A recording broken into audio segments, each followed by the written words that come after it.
जिस समय लक्ष्मण राम के साथ में वनवास जाना चाहते थे, राम ने कहा कि लक्ष्मण जाओ अपनी मां से आज्ञा मांग लो। राम ने ये नहीं कहा कि अपने पिताजी से आज्ञा मांग लो।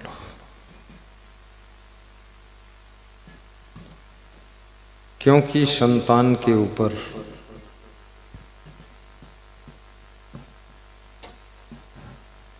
पिता की अपेक्षा मां का अधिकार अधिक होता है, मां का हक अधिक होता है। राम ये भी जानते थे पिताजी इस समय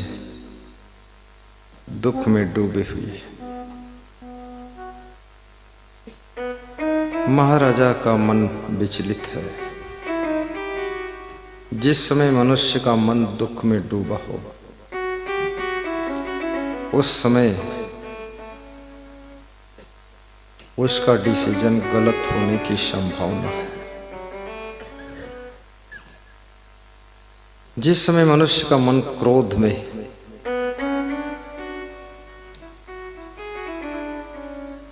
जल रहा हो, उस समय उसके द्वारा फैसला सही होना संभव नहीं है। जिस समय लोभ और मोह के बादल तुम्हारे मन पटल को आच्छादित कर रहे हो, उस समय तुम यथोचित निर्णय लेने में असमर्थ हो जाते हो। और मनुष्य का मन कभी कभी ही काम, क्रोध, लोभ, मोह, अहंकार, ईर्ष्या से मुक्त होता है। कोई न कोई मनोविकार तुम्हारे मन मटल पर आच्छादित रहता है, छाया रहता है। कभी ईर्ष्या से छूट गए तो अहंकार भर जाता है, अहंकार से छूट गए तो मोह आ जाता है, मोह से बच गए तो फिर लोभ आ जाता है,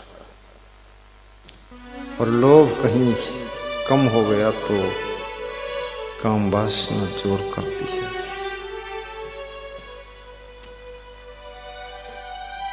कभी मन के अंदर द्वेष पैदा होता है,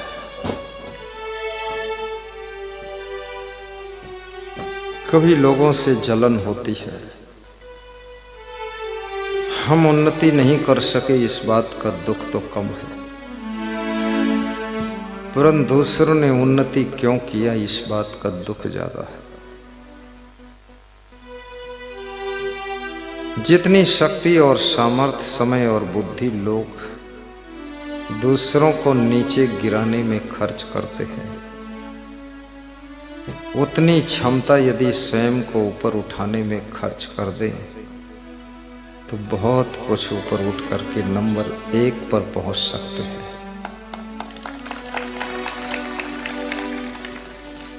ईर्ष्या अहंकार के कारण जन्म लेती है। अहंकार चाहता है मुझसे कोई आगे ना हो। जब कोई आगे बढ़ता है तो अहंकार को चोट लगती है, तो अहंकार ईर्ष्या को जन्म देता है, जलन को जन्म देता है, और फिर ईर्ष्या आगे बढ़ने वालों को पछाड़ने के लिए निंदा, बुराई, आलोचना भी करती है। निंदा भी सोच समझ कर करना। प्रशंसा का फल कोई वापस लौटाएगा कि नहीं लौटाएगा। किसी की तुम प्रशंसा करोगे वो भूल सकता है, धन्यवाद दोगे भूल सकता है, उपकार करोगे भूल सकता है, लेकिन किसी का नुकसान करोगे, परेशान करोगे, निंदा बुराई करोगे, इसका फल जरूर वापस लौटाने की कोशिश हर व्यक्ति करता है। आप किसी को माला पहना दोगे भूल जाएगा, लेकिन एक थप्पड़ मार दोगे याद रखेगा। और माला का जवाब तुमको माला पहनाने के लिए कभी आएगा कि नहीं आएगा ये तो पता नहीं है, लेकिन अगर थप्पड़ तुमने मारा है तो थप्पड़ का जवाब देने के लिए एक दिन आकर चौराहे पर मिलेगा और तुम्हारे 2 थप्पड़ मारकर तब वो खुशी प्राप्त करेगा कि अब बदला लिया हो। ये मनुष्य जय। किसी का गुणगान करो तो ज्यादा चिंता की बात नहीं, लेकिन किसी की बुराई करोगे, बुराई करते समय तुम्हें पता नहीं चलता, लेकिन बुराई करने के बाद उसका बहुत दूर से लौट करके प्रभाव वापस आता है। इसलिए जो बहुत बुद्धिमान लोग होते हैं वे किसी की निंदा बुराई में भी ज्यादा पड़ते नहीं, साइड में निकल जाते, बाईपास से निकल जाते।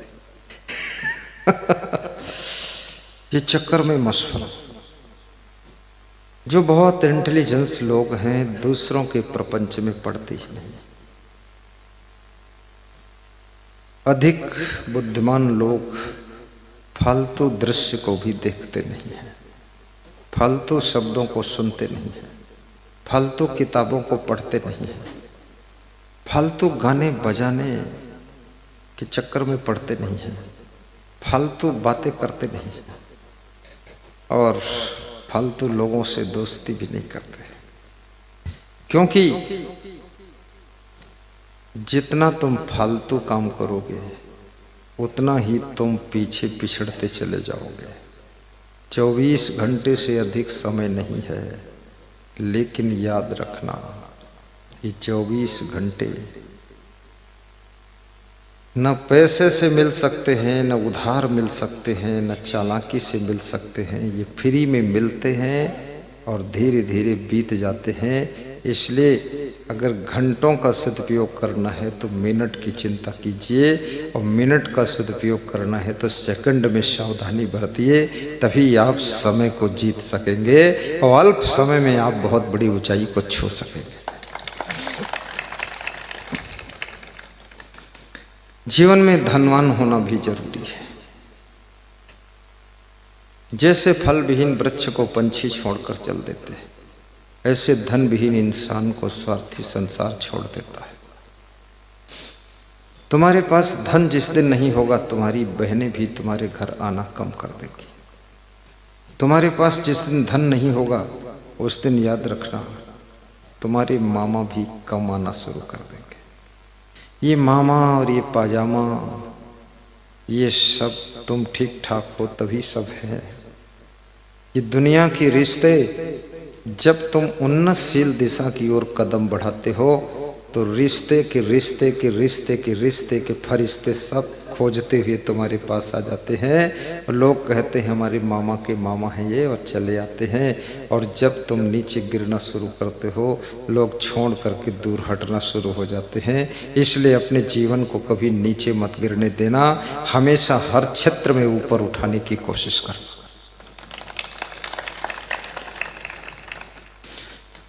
सबसे बड़ी दौलत आपके पास में चरित्र है, गुण है, कला है और सुंदर वाणी है, आकर्षक स्वभाव है और मधुर व्यवहार है। व्यवहार की भी कला सीखो।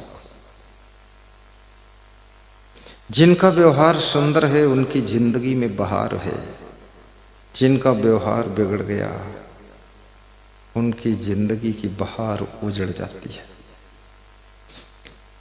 और जो गुणवान हैं वे कहीं रहे उनकी सुगंध फैलती है। दुर्गुण से भरा व्यक्ति ऐसे होता है जैसे मल से भरा हुआ गटर, ज्यों ही पास में पहुंचोगे बदबू आ जाएगी, ऐसे दुर्गुण से भरे हुए व्यक्ति के पास पहुँचते ही बदबू आती है, उसके पास समझदार बैठना नहीं चाहता है। इसलिए अपने आप को सद्गुणों से भरो, दुर्गुणों से दूर करो। दुनिया में दूध भी है, दारू भी है, फैसला आपको करना है कि दूध पीना है कि दारू पीना है। जय। दुनिया में सत्संग भी है और कुसंग भी है। सत्संग में बैठना है कि कुसंग में बैठना है। कितने लोग दूध बेच करके दूध के पैसे से दारू खरीद कर पीते हैं, सबको दूध पिलाकर पहलवान बनाते हैं और स्वयं दूध बेचकर दूध के पैसे से शराब पी करके नाली में पड़े रहते हैं। लोग हंसते हैं कि देखो दूध वाला सबको दूध पिलाया, अमृत पिलाया और स्वयं जहर का प्याला दारू पी करके नाली में पड़ा हुआ है। याद रखना, पीने में, खाने में, जीने में, रहने में, बोलने में, व्यवहार में, बर्ताव में, कर्मों में, बैठने में, उठने में, सोने में, जागने में, कदम कदम पर जो सावधानी रखता है उसके जीवन में कोई हैरानी नहीं आती है।